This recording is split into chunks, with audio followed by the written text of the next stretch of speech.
Excellent. Cool. So just go like that? Yep, we'll have. Excellent. All right. Thank you very much, everyone. So, tēnā koutou katoa. We will open the Fendalton-Waimairi-Harewood Community Board meeting for the 7th of November at 4:35 p.m. So we will all stand for the community board members and the gallery is welcome to as well, as we open with a karakia. Whakatake Whakataka te hau ki te uru, whakataka te hau ki te tonga, kia mā kina ki usa, kia mā taratara ki tai, e hi ake ana te atakura, he tio, he huka, he hauhunga, tihei mauriora.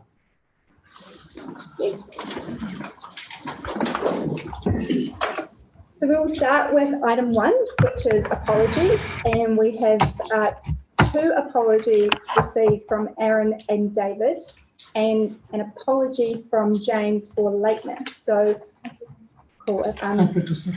So that was Linda to move and Shrish to second.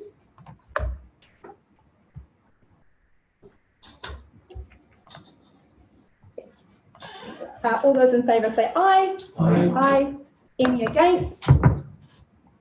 No, carried.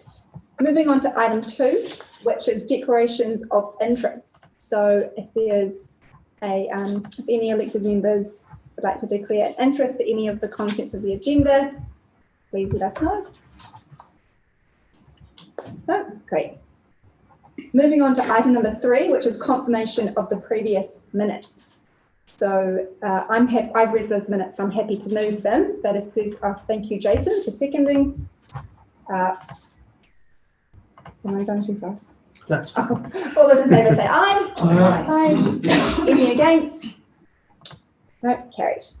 So moving on to item number 4, which is public forum. We have 2 public forums for today. And the first is Tim Murdoch. So Tim, if you would like to come to the table, and we're excited to hear what you have to say about the Upper River Main project. Now with the public forum, we're not in a position to make any decisions today. So we've got 5 minutes for our full attention, and those 5 minutes do include questions as well. Okay. So the floor is yours. Thank you. Thanks for the opportunity.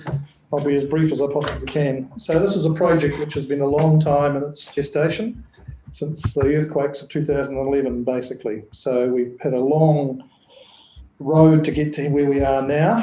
We're finally making a little bit of progress.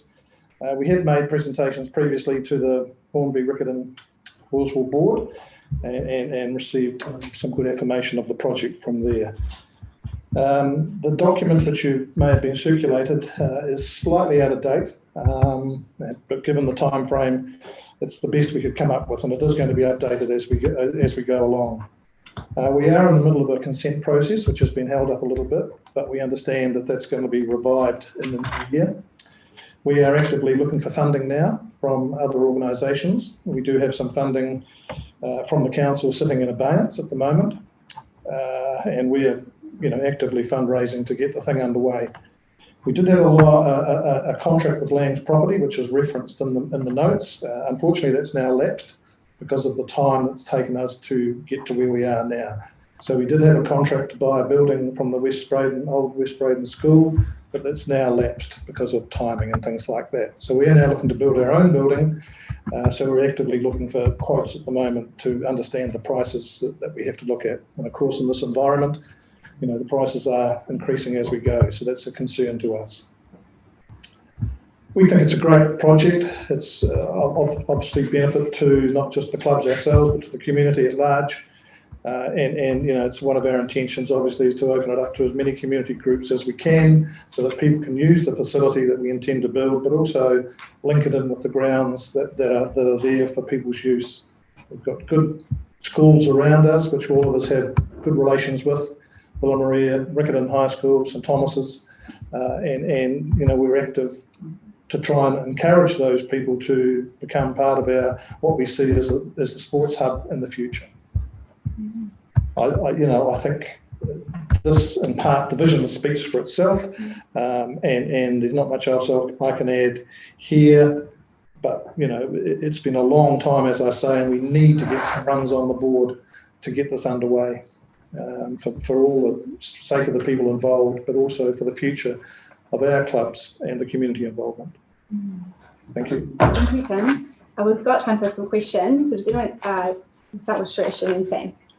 Quick one. You said the leaflet is out of date, but the multi-sport holiday, Yes. are those dates for 2023? Yes. Well, we're going to look at we just started discussions about a 2-day camp or holiday clinic in January this year. So the ones we've run previously have been extremely successful, largely underpinned by FC 2011 football people, yes. But because we've had a variety of sports on offer and we bring in other activities for the kids, they've been extremely successful and well received.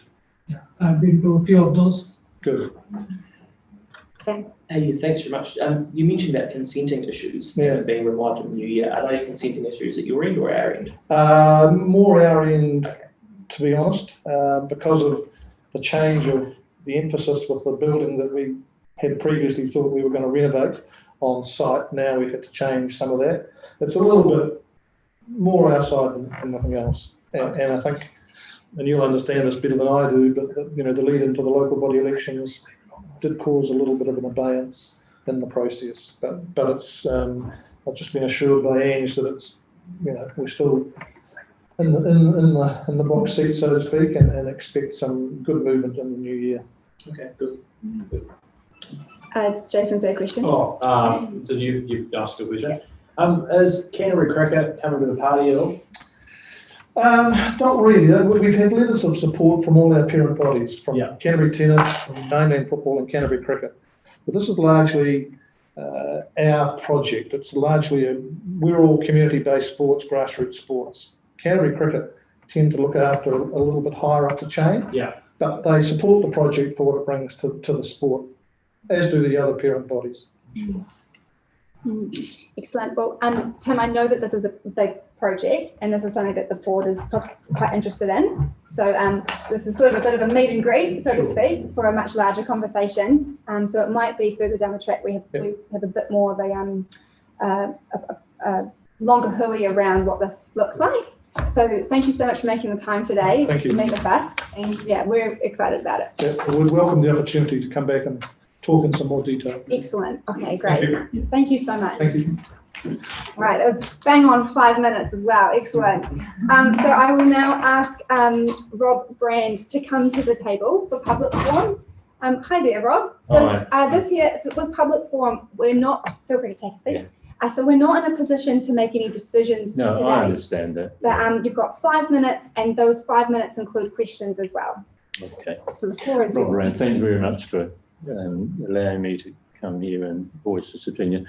I'm talking about Aikman's Road, the 7 clothing bins that are situated at the top end of Aikman's Road towards Pappenny Road. And we live directly opposite those 7 bins. In no way am I against the fact that people can put their clothing in there. It's what they don't do. The rubbish that's dumped there, mattresses, anything that somebody doesn't want is just thrown in that area. Every evening the clothing bins are raided by people trying to get clothes out, causing a lot of noise. We've had fights, we've had all sorts of things going on there. It's supposedly charity bins that were there, but the only charity was the St Vincent de Paul, their one bin, which was apparently damaged and they couldn't open it, they couldn't get into it, and they've since removed that. So that's the only charity you've got there. The others, I think there's 2 clothing companies, the textile company and the clothing company, that turn up in big vans every morning or during the week, emptying the bins, and again, a lot of noise and so on and so forth. But they're not charities, they're businesses, and that's okay.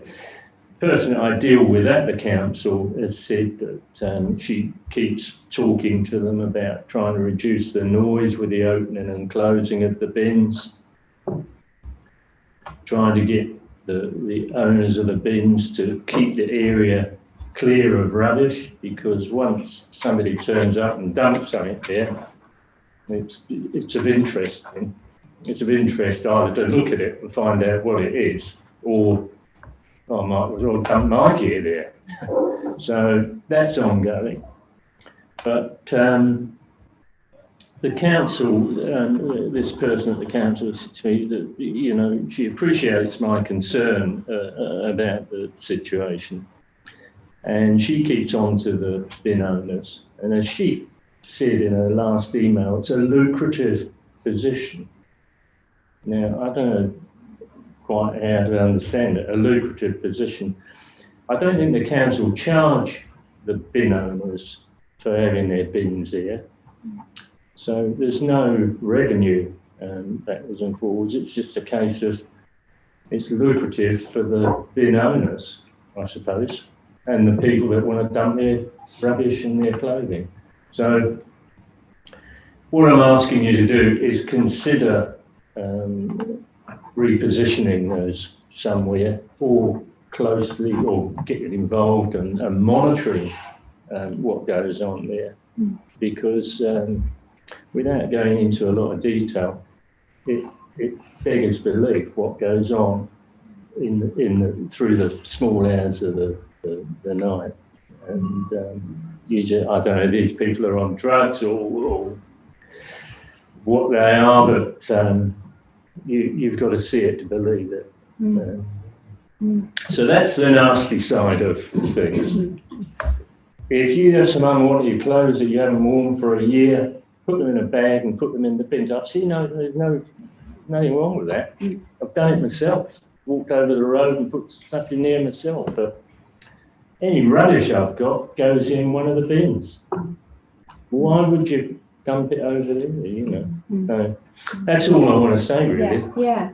Well, you know, thank you, Rob. Thank you, Rob, for your time. We've got a bit of we have a bit of time for questions for Rob, if anyone has any. Okay, I know exactly the area that you mean. You do, yeah. I do, and I've seen it in a state, which is unfortunate. But I know we might have a bit of background around communicating with staff about the bins. I can give a little bit of background. I know relatively recently there was apparently been an agreement with the charities who run the bins that they'll be cleaned at least 3 times a week, and they'll clear out any rubbish that's around the bins at the same time.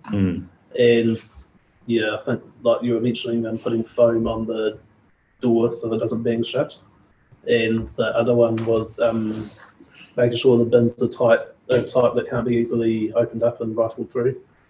So apparently one bin has been asked to be removed now because it wasn't at that standard. So that's the latest I've heard. Not that I've spoken to anybody there, but I did feel sorry for the Vincent de Paul people. You know, I mean, they're volunteers, and they couldn't get into their bin, and you know, I don't know what happened, but it was removed. Right. You know, so that was the only charity. That was there. You know, and it's because it was damaged, with people trying to get in it.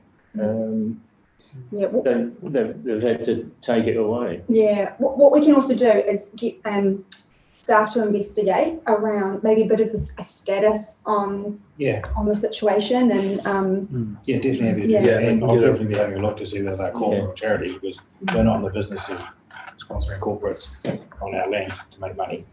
Well, that's what I kind of, when the charity came up, I thought, hang on, this, you know, it's not charity. Just because you put you know, clothing bin on there, it doesn't sort of make sure it's a charity. And then once we've got a bit more information, maybe staff can just keep you in the loop. Great. Hey, listen, again, thanks very much. Great, we've got your contacts. Thank you so much. Just go now. You can go. You're welcome. Okay. Thanks, Rob. Thank you. Thanks, Rob. Excellent.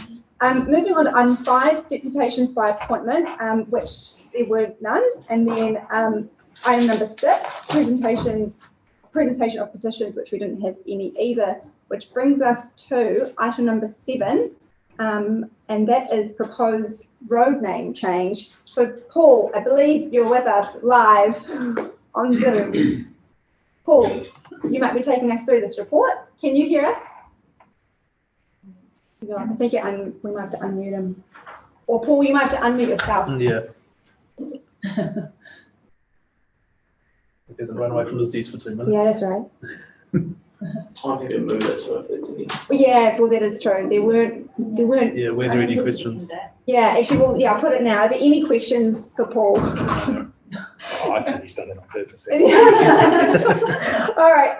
Well, Paul, we have no questions, and the report was really clear and concise. So I will ask for a mover for the road name of Elise Longy Way. Can I have a mover? I saw Sam. Linda to second. All those in favour say aye. Aye. Aye. Any against? No? Carried. Great. Thank you so much, Paul. Moving on to item number 8, which is the discretionary response fund. So we have Lisa. Hello, Lisa. Hello, everyone. You have a full block. Oh, we have the whole team. We've all got Oh, that's so exciting. We missed you all.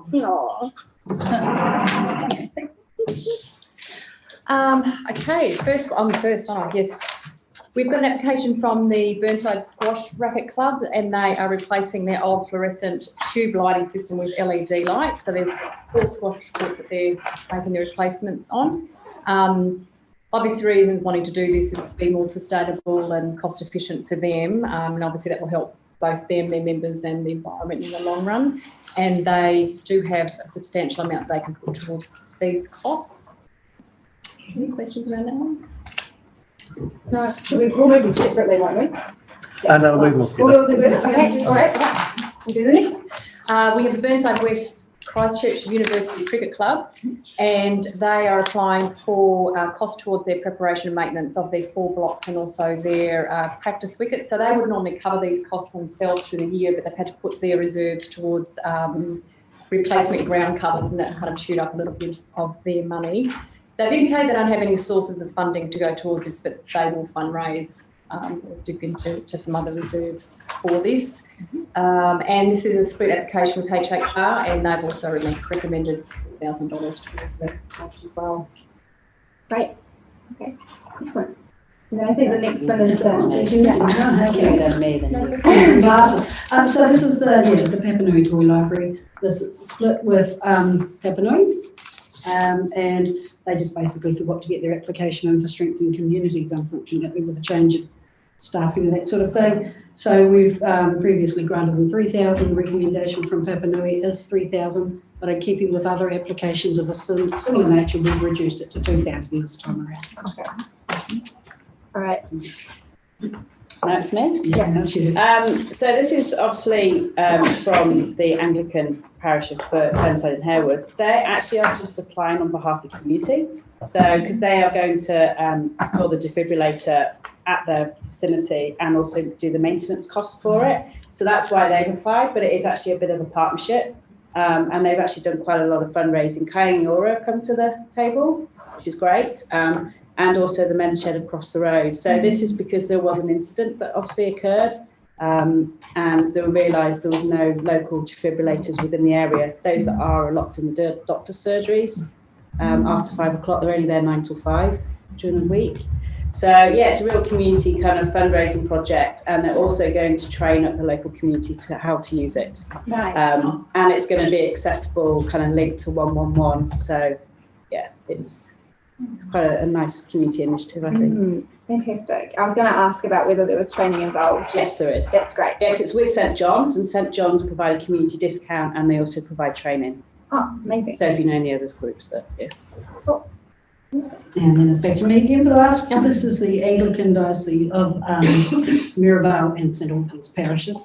And they're just looking at all of their Christmas activities they've been doing, and they have increased their Christmas activities, and they're looking for a bit of additional funding support The staff recommendation is only towards the Christmas carols event and the elderly component where they're going to rest homes and give them handcrafted gifts. The other part they were looking for were little gifts for shop assistants. So really I thought, well, they're paid to be there and that sort of right. So we weren't really looking to support that, but by supporting the others, that then frees up funds for them to do whatever they like with their ones. So, yeah. Makes sense. Excellent. Okay, so those are the applications there. Any questions for the team? Oh, okay. Happy to move. Great. Do you want to? Yeah. Exciting. All right. Nicola, second. Excellent. All those in favour say aye. Aye. Any against? No. Carried. Great. Thank you so much, team. Okay. Moving on to item 9, which is the board governance arrangements. So I wonder how we should do this. If we should go from A to F, or what do you reckon? Aidan? So at the end, I'd say we'd move it all in one go. One go. So yeah, we'll just talk through it all to make sure we've got. Great. Yep. We'll talk through it all. Okay. So the first thing that we have is the submissions committee. So it's the appointing. So with the submissions committee, this requires myself, David, Jason, Linda, Shresh, and Nicola. So we make up the committee, but we do need to nominate a committee chairperson. And then we also need to nominate a committee deputy. So I'd like to nominate Jason as the submissions committee chairperson. Do we need a seconder for that? We'll move a secondary message. We'll move okay, all right. So, Yep. So Jason for the chairperson, and for the deputy, Linda. Excellent. What a team. Okay, great. And then the other positions that we have is we've got the Rickett and Bush Trust. So Shresh, I know that was something you put your hand up for. And there are 2 members for the Airport Noise Liaison Committee. Nicola? Yeah. Nominate Nicola. Awesome, thank you. So Nicola and Linda, great. And I know sometimes if we need a third person, then there'll be at least one of us around the table who can help out with that. And then there are the 2 board representatives for Keep Christchurch Beautiful. So you're currently on that, aren't you? Yes, and I'm keen to stay on it if they'll have me. And yeah, David, yeah. Oh, yeah. Cool. Yeah. Easy. Okay. I believe that's everything. And then there's the recess committee as well, and that's made up of myself. So that would be you and Jason, and just anyone else who's available. Yeah. Okay, great. Cool. So we'll all move that together. Yep. We have a mover. Yeah. Thanks, James. And a seconder. Thanks, Sam. All those in favour say aye. Aye. Aye. Any against? Carried. Great. And then moving on to item number 10. So this is the board area report, and we have Matt taking us through this. Oh, taking you through it? Yeah. Oh, we don't have to. We've read it all. I mean, everybody. Yeah, we take it as read. Thank you very much. Any questions? I'm sure the staff are available to answer. No questions? No. It reads really well. Okay. Excellent job. Excellent job. Excellent job. All right, so we'll have a mover for the board report. Thank you, Linda. And seconder, Shresh, thank you. All those in favour say aye. Aye. Aye. Any against? No, carried. Great. And then that brings us to item 11, which is elected members information exchange. So, Nicola, just so you're aware, this is it's a great item where if there's anything that the board feels to keep up to date with what's been going on, then this is an opportunity for us to share. You don't have to share anything, but it's a good way to keep us all in the loop. Sure. So I'm opening the floor if there's anyone who wants to share anything. I actually will flag one thing, and it just ties into the end of last term. We've included like that Stroman area into the I forget the word for it, but it was like, the Northwest the Safety Initiative. Yes. And just keen to flag, there's still been a few issues and stuff around there. It started with Alpha, but then there's just been a few more with some cars have been stolen, and then I think it was yesterday that there were people stealing number plates from Sandra's school, and the car then stole the car, took off, and I think it crashed down Hartley Ave. I think it flipped apparently. So there's quite a lot of issues just around that area there. So so I've had members of the community quite understandably be in touch around that. So just wanted to let the board know that it's an ongoing issue, but I think we made the right decision including it in that, and it's probably worthwhile just to keep a look on it because it appears to be a bit of a hot spot. Hopefully this is something we can get on top of, but could be worth raising if we get an opportunity to meet with local police and stuff like that. So Yeah. Anyway, that's me. Yeah, no, that's a good one. Yeah, yeah, excellent. Catching up with the police would be great to have like a breakfast or something. Yeah. Any other elected information exchange? No? Nothing. I was just going to say that I went to my first community meeting hosted by Karen, and it was bringing the Burnside community together, and it was brilliant. And I have to say, the main theme that came out of it was all about connection and bringing the community back together. So I think there are a whole lot of community groups and activities that we have that people just don't know, due to COVID, there's a real lack of connection, and all within schools as well. So I think small steps, but it sounds like there's a whole lot of groups that are working together and to get all the information out there, and so that people can feel a part of the community, feel that there is a community for them, that they can be a part of something. That's brilliant. So it was great. That's great. And there's a great example of elected members information exchange. Excellent. All right, sure, she's. This is something which I got alerted on the A1 Roughly Facebook group, and I read it verbatim. The concrete water trough that was on the side of toilet blocks by the cricket pavilion, Burnside Park, is no more. The local doggies are thirsty. It says, Shirish Paranjpe, can you do anything about it? Maybe a metal bowl with a chain. But I read the comments, and there are both sides of the argument. So there is a need, but others are saying, don't do anything because the last thing you want is diseases from one dog to transfer to another, etc. Right. So I'll watch the space and feed more. Yeah, thanks. Good. Okay. Well, if there is no other members elected information exchange, then I will close the meeting at 5:02 p.m. And now we will stand for the closing of our karakia. I'm just going to bring it up on my iPad, and we also might put it up on the screen. Is that possible? It is. I'll just get that up. Great. Maybe I'll do that then. I didn't know what to supposed to go around, wasn't She is the best one.